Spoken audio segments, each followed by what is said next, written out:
अस्सलाम वालेकुम नाज़रीन, मैं हूं वसीम। आप देख रहे हैं चैनल न्यूज़ पॉइंट। नाज़रीन, इमरान खान ने अपने दोनों हाथ खड़े कर दिए हैं कि पाकिस्तान के मसाइल का जो हल है वो भी मेरे पास मौजूद नहीं। कहीं मुझसे उम्मीद ये ना लगा लेना कि मैं पाकिस्तान के मसाइल जो है वो हल कर पाऊंगा ऐसी कंडीशन के अंदर। और दूसरी जानब मरीम नवाज़ साहब हैं जो अपनी ही गवर्नमेंट के ऊपर तनकीद करके ये साबित करना चाह रही है कि उनका इस गवर्नमेंट से कोई लेना देना नहीं है। ये दो न्यूज़ हैं जिसके ऊपर आज की इस व्लॉग के अंदर डिस्कस करनी है। आपसे होगी गुजारिश कि आपने अगर अभी तक हमारे चैनल को सब्सक्राइब नहीं किया तो काइंडली हमारे चैनल को भी सब्सक्राइब कर लीजिए और बेल आइकन को जरूर प्रेस कीजिएगा ताकि हमारी जो नई वीडियोज़ आती हैं उनके नोटिफिकेशन आपके पास पहुंचते रहें। नज़ीम, बात करते हैं पहले इमरान खान की। इमरान खान ने आज रात को मीडिया जो है वो अपने ही कारकुनों से टीवी के ऊपर जो है वो ख़िताब किया है। और ये सबसे पहले आपको बताएं कि इमरान खान का ये जो ख़िताब था काफ़ी पुरसुकून था। जैसे इमरान खान वो जज्बाती होते थे, हाइपर क्यों होते थे, वो कंडीशन आज रात को इमरान खान की नहीं थी और बड़े पुरसुकून अंदाज के अंदर वो जो है वो ख़िताब कर रहे थे। कहने का मतलब यह है कि इमरान खान को कहीं ना कहीं से ये दिलासा दिया गया कि आप परेशान ना हो, आप बहुत ज़्यादा हाइपर ना हो, आप थोड़ा सा इत्मीनान रखें और अपनी पॉलिटिक्स जो है वो खेलें, उसके ऊपर जो है वो तवज्जो दें और मेन फैक्ट इन फिगर्स को जो है वो एक्सपोज करने की कोशिश करें। और यहाँ पर ये जो ख़िताब किया इसके अंदर आपको एक और अहम नुकता बताऊंगा कि इमरान खान ने इस ख़िताब के अंदर ये पॉइंट या ये नुकते क्यों उठाए। अच्छा, इस किताब के अंदर इमरान खान ने ये कहा है कि पाकिस्तान के पास कोई इजी ऑप्शन नहीं है और जो भी आएगा उसके सामने पहाड़ जो है पहाड़ों के बराबर जो है वो मसाइल होंगे। अब इमरान खान ने ये पॉइंट सबसे पहले रेज़ किया है कि कोई इजी ऑप्शन पाकिस्तान के पास मौजूद नहीं है। जो भी गवर्नमेंट आएगी, चाहे मैं आता हूँ, दूसरी गवर्नमेंट आती है, तो उसको भी काफ़ी सर्वाइव करना पड़ेगा। उसके लिए भी मुश्किलात के जो है वो पहाड़ खड़े होंगे। ऐसा नहीं है कि मैं हुकूमत के अंदर आ जाऊँगा या फिर कोई भी गवर्नमेंट के अंदर आ जाएगा तो फौरी तौर पर वो हल कर लेगा मसाइल। ऐसा नहीं है। उन्होंने कहा कि मैं ये नहीं कह रहा कि मेरे पास भी मसाइल का हल है।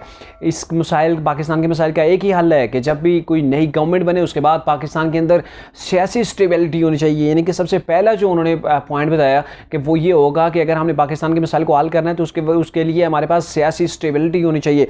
यानी कि इमरान खान का ये कहने का मकसद है, पहले नंबर पर तो ये कह रहे हैं कि कौम मुझसे बहुत ज़्यादा उम्मीद ना लगा ले। जैसे पिछली गवर्नमेंट के अंदर उन्होंने लगाई थी कि इमरान खान को जैसे ही गवर्नमेंट मिलेगी इमरान खान जो पाकिस्तान को बेहतर बना के रख देगा, नया पाकिस्तान फ़ौरन तैयार करके रख देगा। तो वो सिचुएशन नहीं होगी। इन्हें अंदाज़ा है कि पाकिस्तान के क्या क्या मसाइल हैं, किन कंडीशन से पाकिस्तान की मैशत गुजर रही है।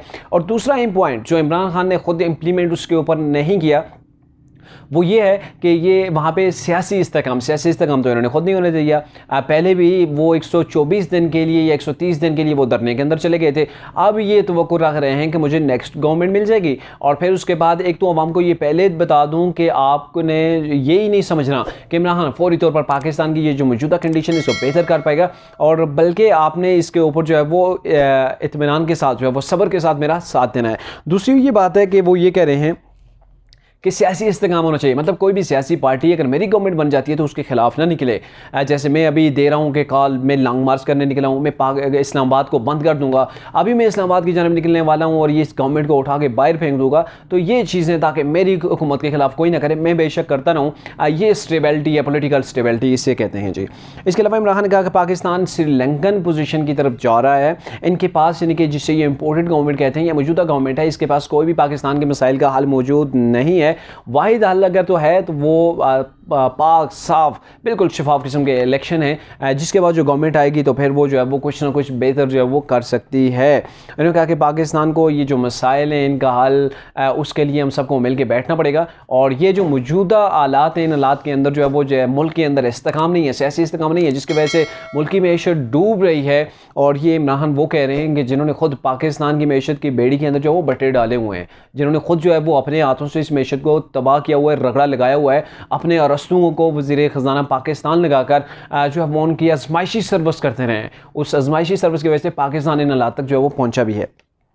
इसके बाद बात करते हैं कि मरीम नवाज़ अपनी ही गवर्नमेंट के ऊपर पिछले 2-3 माह से जो वो रेगुलर बरस रही हैं और जम के जो है वो तनकीद भी कर रही हैं और अपने आप को इस वक्त ऐसा लग रहा है कि मरीम नवाज़ अपने आप को इस मौजूदा गवर्नमेंट से बिल्कुल अलग थलग जो है वो साबित करने की कोशिश कर रही हैं, क्योंकि नेक्स्ट इलेक्शन भी मरीम नवाज़ ने उसके अंदर एक्टिव होना है और मुमकिन तौर पर मरीम नवाज़ ये चाहेंगी कि उनका इमेज जो पब्लिक के सामने बना हुआ है उसके ऊपर कोई दाग ना लगे। मरीम नवाज़ साहब चाहती हैं कि नेक्स्ट इलेक्शन के अंदर जब वो कंपेन रन करें तो उसके बाद जो नई गवर्नमेंट आए तो उसके अंदर एक नया फेस जो है वो पब्लिक को मिले। ऐसे प्राइम मिनिस्टर का जो उम्मीदवार भी हो वो भी नया फेस लगे। मुमकिन तौर पर ऐसे जो है वो नज़रिया मरीम नवाज़ जो है वो शायद रखती होंगी।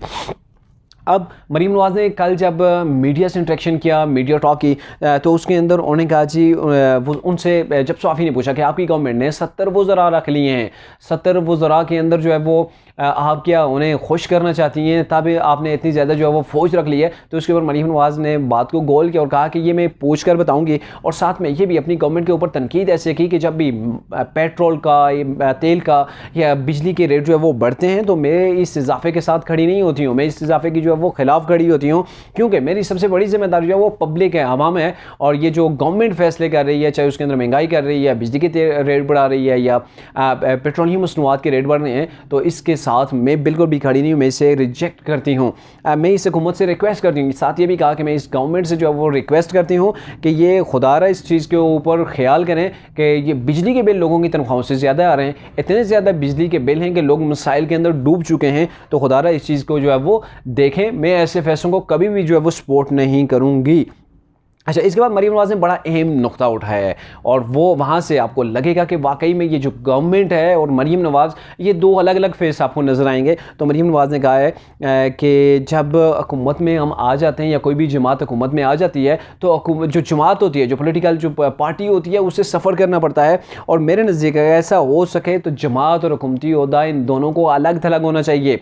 यानी कि ये जो ओहदा होता है, हुकूमती होता है, जिस बंदे के पास होता है, अगर फ़र्ज़ किया अभी शहबाज शरीफ हैं, वो प्राइम मिनिस्टर हैं, और उनके पास जमात का भी होता है, वो प्रेसिडेंट भी हैं, तो ये दोनों चीज़ें जब मिक्सअप हो जाती हैं, आप प्रेसिडेंट हैं, आप पार्टी को टाइम नहीं दे पा रहे, आप गवर्नमेंट को टाइम दे पा रहे होते हैं, तो उस दौरान जो है वो आपकी पॉलिटिकल जो पार्टी होती है वो सफ़र कर रही होती है। तो यहाँ पर ये चीज़ है कि मरीम नवाज़ काफ़ी टाइम से जो है वो खुलकर तनकीद भी कर रही हैं अपनी गवर्नमेंट के ऊपर, और अपने आप को अलग थलग जो है वो पेश करने की भी कोशिश कर रही हैं। और बड़ी वजह यह है कि इस वक्त पाकिस्तान की मैशत जो है वो काफ़ी जो है मसाइल का शिकार है। IMF की जो किस्त के बाद हमें ये तवक्को थी कि डॉलर जो है वो नीचे आ जाएगा और पाकिस्तान की मैशत के अंदर जो है वो स्टेबिलिटी हमें नज़र आएगी, कहीं ना कहीं इस्तेकाम नज़र आएगा, लेकिन वो चीज़ नहीं है जो पहले पाकिस्तान को खतरात थे डिफ़ॉल्ट के, शायद अब भी वही हैं, क्योंकि महंगाई भी बढ़ रही है, रुपए की कदर दिन ब दिन गिर रही है, और डॉलर दिन ब दिन ऊपर जा रहा है, और फिर से जो डॉलर जो है वो तकरीबन 140 रुपए के करीब ओपन मार्केट के अंदर मेरे ख्याल में पहुंच चुका है। इसके अंदर शायद फिगर कुछ आगे पीछे भी हो सकता है, क्लियर नहीं है, बट ये है कि अभी जो डॉलर का रेट है वो मुसलसल अप हो रहा है, पाकिस्तान की करेंसी डूब रही है। दूसरी तरफ इमरान खान है कि वो सड़कों के ऊपर आने की और गवर्नमेंट को निकालने के लिए वो चैलेंज दे रहे हैं, वो बड़े खतरात का सामना गवर्नमेंट को वहाँ से भी करना पड़ सकता है। तो ये दोनों सूरत हाल हैं, एक तो आप पाकिस्तान के अंदर पॉलिटिकल स्टेबिलिटी नहीं है, दूसरा पाकिस्तान की मैशत के अंदर भी स्टेबिलिटी नहीं है, उसके अंदर भी सुधार नज़र नहीं आ रहा है, वो भी दिन ब दिन जो है वो नीचे जा रहे हैं।